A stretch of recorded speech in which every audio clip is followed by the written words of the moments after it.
What's good, people? Welcome to another banger episode on my channel. Today it's your boy Elijah again, bringing you another video. I want to say sorry for missing you guys on Sunday. I was busy traveling down to my college dorm. As you can see, I'm back in college, so we're gonna be back to a regular upload schedule. So today I wanted to bring you guys a video about Lemonade and what's going on with the insurance company, what happened with the Q4 earnings report, and where the company is looking to go in 2021 and moving forward. So let's get right into it. So getting straight into it today, we're going to be looking at the shareholders letter first.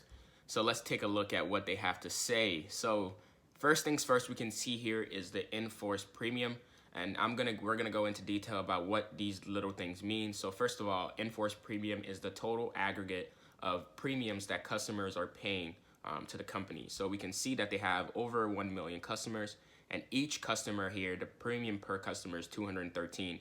So that's where this 213 million comes from. And this is an 87% growth year over year. So if we look at Q4 of 2019, it was sitting at 114 million, and that has grown towards 213 million. Quick thing to note here, Q4 18 was 45 million. So this line looks like it's getting a bit steeper. Hopefully this trend continues moving on in the future. So let's move on to the gross earned premium. So we can see here that after it's all said and done, this is the amount of money that comes from it, 50 million compared to 26 million. And this is a 92% growth between 2019 and 2020. Also really amazing.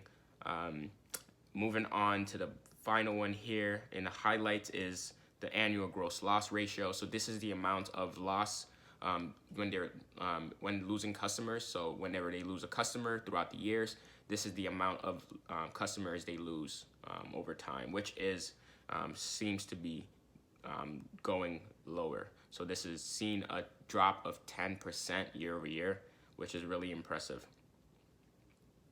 So now just diving into a little bit of the meat of the topics. So here they're talking a little bit about how they've tried to grow into different product lines. So they talk about walking and chewing gum at the same time. And they say here, they IPO'd in July. So this is very, very early on of the stage of growth, which is really interesting for this company. So they've grown from 27 states since IPO towards 50 states. Really impressive. Actually, now they're also in France, Germany, I believe. So a few countries in Europe. So they're expanding their line in Europe a bit too. And in addition to this, here we can see that the in-force premium, which they already mentioned, grew. And also we can see that this milestone, it took the business 4 years to complete. But when we look at USAA, another insurance agency, it took 47 years. So this is 5 to 10 times faster than regular industry insurance companies. So this is the point where Lemonade gets their value proposition, at least for me as an investor thinking about them. I look at the growth rate that they're able to achieve, and I compare it to other tech companies that have been able to accomplish this. The way I think about Lemonade in this sense is kind of how Amazon has approached their scalability and in the terms of trying to grow very quickly as possible to get the most market share possible. And this company is tech focused, tech driven especially by AI. So knowing this gives this company an edge on moving forward, at least in my book. So then moving on here, you can see here that they're talking about their accelerated growth, which is I think is a key focus for the business. So this metric, they say, identifies 2 areas of focus: diversifying our mix of new business across a broader suite of products. So that's talking about their home insurance, rental insurance, pet insurance, as well as their life insurance. And they also want to focus on expanding coverage within our existing customer base, because that's the best way to kind of build your business, especially become profitable when you already have a customer, continue to upsell them. So if a customer is already within one product line, it's easy for that customer to kind of accommodate the other product lines. So if you have like a homeowners and you have a pet, so it's very easy to get the homeowners. And then if you have a good experience with Lemonade, get the pet insurance as well. Now let's take a look at some important metrics to keep in mind for this company. So they showing us their KPIs here and the financial measures that they're using. So the in-force premium, which you already spoke about, is measured here as well. And then we also look at the customers. They increased by 56% to 1 million as compared to quarter four of 2019. So this company has achieved 1 million customers, which is really, really impressive for 5 years. And also we can see the premium per customer is up to $213, which is up 20% from 2019's quarter four, which is really, really impressive as well. I want to see that number kind of increase over time. That's the question mark right now. As this company continues to pursue growth, the thing we have to keep in mind is when we look at the numbers we want to look at is the growth and the percentage of change quarter to quarter, year to year, to see how that growth is happening, because that's how this company has put their what the company has put their resources into. So that's what we should see in terms of outcome. So then here we can see that the gross earned premium, which we already spoke about as well. We haven't talked about the revenue yet. So the fourth quarter revenue was $20.5 million as compared to 2019. It seems like the 2019's revenue was higher than 2020's. Reason being the business model that Lemonade uses. Number one, what they do is they have reinsurance companies come in to kind of back them up. And that's what they cede 75% of their premiums to these reinsurance companies, so they can pursue the growth rate without the risk involved in that as they continue to pursue more customers over time. So that's one thing I want to say as a discrepancy. The revenue is lower higher in 2019 than it is in 2020. So there was a drop. Reason being, they redesigned how they pay the reinsurance companies. That number is increased to 75% of the premiums. So they're paying out more to other reinsurance companies to kind of back them up so they can continue to grow. The question now is, are they going to be able to maintain that while getting the level of growth in the customers to where it makes sense? And that's what we're going to have to really see from Lemonade moving forward. So I quickly wanted to take a peek at the financial health of the company really quick before we close this out. So we can take a look here at the revenue, which we just spoke about.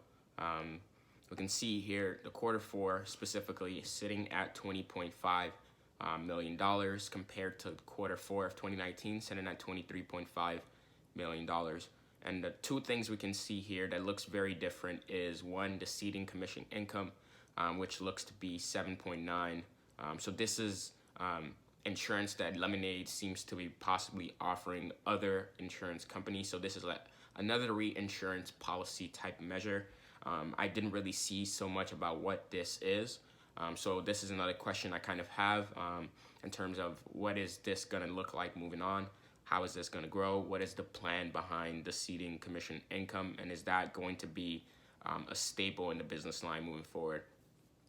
So then we see here, compared to 2019, the huge number here is the net earned premium, which we spoke about. They redesigned their business model. So now they cede 75% of their of their earned premiums to other reinsurance policies so they can continue to grow. So we got to keep an eye on that growth rate and the numbers to see if it actually makes sense to be paying 75% for the growth rate that they're achieving.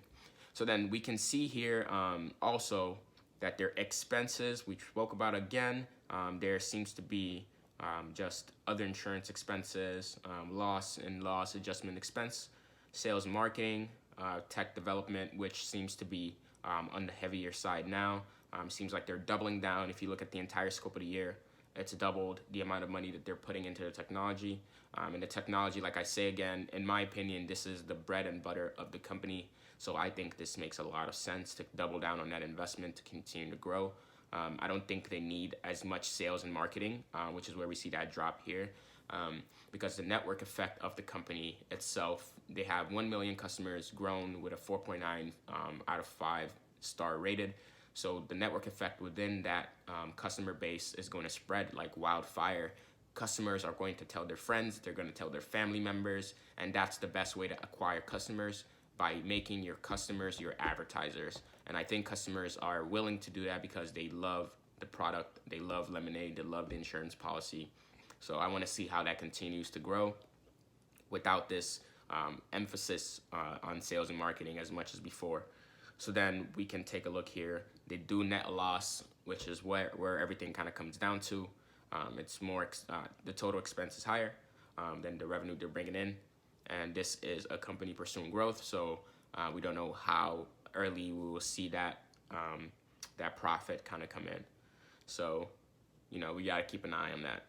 So other things we want to bring your eye to is the balance sheet, so the assets and liabilities of the company. So what do they own versus what do they pay out? So let's see here, the total investments and asset here is sitting at 828 million compared to 414 million. I really like that number right there. Doubled in assets. I like when a company focuses on growing their assets out, and it seems like a lot of this is in cash.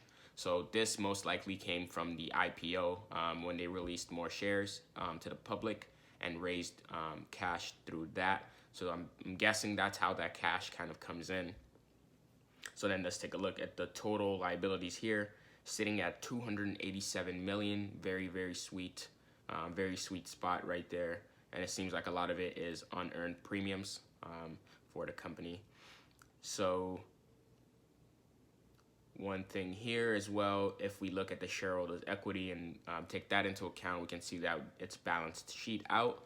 So they're sitting at 828.7 compared to 827. So this is looking like a really good company to put your money in my opinion, because I see their assets growing versus their liabilities, which is not so much. It depends on how they also spend this cash that they just raised from the IPO. So hopefully the business continues to grow, the business continues to focus on its customers, and that's what I really want to see, the value that customers get from the company, because that's how growth is achieved. Again, I want to compare this company to Amazon.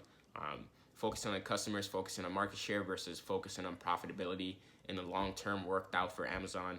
Amazon was able to grow over time by increasing the product line, reducing the time that it took to get their products out to people, and reducing the price drastically across the board, across all items. So in that way, they were able to bring more value to their customers. So I want to see how this insurance company brings more value to their customers by dropping the price of insurance, making it quicker, making it more expedited, making the process easier so people can take a breath whenever they're trying to do a lot of things and also stay protected at the same time. So this was your boy Elijah, and this was me breaking down the 2021 the 2020 quarter report for quarter 4. So Lemonade, I'm very excited to see what they continue to do throughout the years. Let me know what you thought, if you're going to buy this stock or if you're going to look more into it. Let me know what you're going to be looking into. So let me know in the comment section. Drop a like on this video if you liked it. And let me know if you want to talk more about Lemonade. I'll be sure to bring you more updates in the future. So I will see you next time.